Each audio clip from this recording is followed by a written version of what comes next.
நீங்க மத்தவங்களுக்கு இழைக்கிற அநீதி ஒரு நாள் காலத்தின் கண்ணாடியா மாறி உங்க முன்னாடி வந்து நிக்கும்.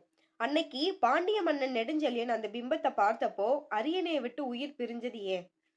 அரசியல் பிழைத்தோர்க்கு அறம் கூற்றாகும். இளங்கோவடிகள் சொன்ன இந்த வரிக்கு அர்த்தம் தெரியுமா? அரசியல் பிழைத்தோர் அப்படின்னா செங்கோல் வலிந்து நீதி தவறி ஆட்சி செய்யும் ஆட்சியாளர்கள். அறம் கூற்றாகும் அப்படின்னா அவர்கள் செய்த அறமற்ற செயல்களே அவர்களுக்கு தண்டனையாக மாறி ஆட்சியின் முடிவுக்கு காரணமாகும். பாண்டிய மன்னன் கோவலன் விஷயத்துல நிதானம் தவறி ஒரு தீர்ப்பு வழங்கினார். அந்த ஒரு நொடி அவசர முடிவு மதுரை எரிச்சது மட்டும் இல்ல, அவரோட ஆட்சியையும் அவரோட உயிரையும் ஒரே நேரத்துல முடிவுக்கு கொண்டு வந்தது.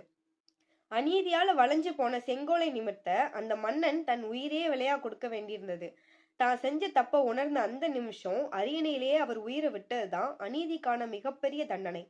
அதிகாரம் இருக்குன்னு நீங்க அநீதி செஞ்சா நீங்க செஞ்ச அந்த பாவமே முடிவா மாறி உங்களை அழிக்கும். காலம் மாறலாம், ஆனா அறம் மாறாது. நீங்க யாரை ஏமாத்தினாலும் உங்க மனசாட்சியை ஏமாத்த முடியாது. அநீதி ஒரு நாள் அழிவை தேடி தரும். இந்த வீடியோ பிடிச்சிருந்தா அறம்னு கமெண்ட் பண்ணுங்க. பழமொழிகள் புரிந்தால்தான் அழகு. இது போல பழமொழிகளின் விவரங்களை தெரிஞ்சுக்க டிகோடிங் பழமொழி சேனலுக்கு மறக்காம சப்ஸ்கிரைப் பண்ணுங்க.